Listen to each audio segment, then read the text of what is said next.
And welcome to this Talk Business and Politics Web Extra. I'm with Dr. J. Barth from Hendrix College, Clint Reed from Impact Management Group. All right, we've been talking about a bunch of candidate matchups and everything. We put another question in our survey here, online voters as well as phone automated calls.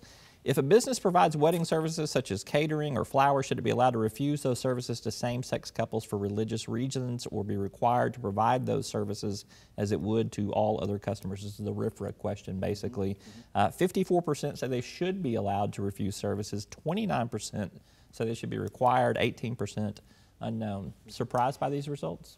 Not really. I mean, what we replicated a way the question has been asked nationally, and nationally, especially after the events in Indiana and here in Arkansas, we did see some movement nationally in a direction that was more towards requiring service, a more pro anti-discrimination voice nationally.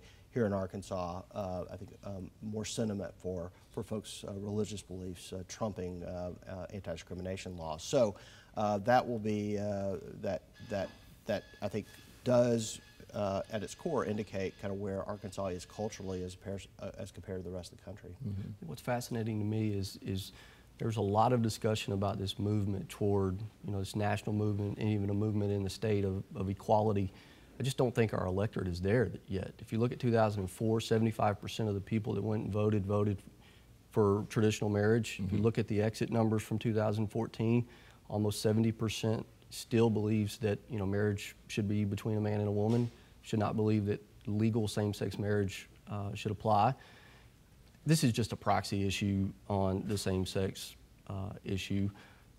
To me, what's really fascinating, which it's your intuition, is that the younger people under 30, they believe that those institutions should provide the services. Basically, everything above 30, they believe that the institution should have the ability to make that decision. And it's very fascinating. I think it's something that I'm going to continue to track. But again, it's just a proxy issue and the bigger issue nationally. Mm-hmm. I do think the marriage piece is something that muddies this story in some ways. I think if it's other aspects of discrimination against LGBT individuals, I think that really is different than the marriage piece. And so I think that there is some issues there, but clearly, obviously, with the Supreme Court's action on its way, that's likely to be a particular issue in the months ahead. Yeah, we're taping on a Wednesday afternoon here, and potentially on Thursday morning, the Supreme Court could rule on the constitutionality of same-sex marriages. So, do you think that ruling, depending on how it comes down, does it change public opinion any, or does it keep everybody fairly divided in where they are? Oh no, I think the division spike. I think the intensity behind this issue spikes. I think both sides dig in. It becomes a national election issue, no matter how the Supreme Court decides. Actually, I think we're over the hump in terms of national support for marriage equality and with the generational dynamics. I think where it shows up is in Republican primary politics, and candidates really having to make a choice there in terms of whether they go with the Ted Cruz type direction where they really kind of stand up on this issue, or whether they say the tide is turning and we basically have to adapt to a changing world. I disagree just a little bit in that it's not. I don't believe it's just a Republican primary issue. I think it's a turnout issue in terms of, from a national standpoint, of reminding Christian conservatives, evangelicals, that this is part of our core beliefs, and you have to get up and go to the polls, very much the way the Bush campaign in 2004 used these ballot measures around the country to turn out evangelicals. So I believe that both sides dig in.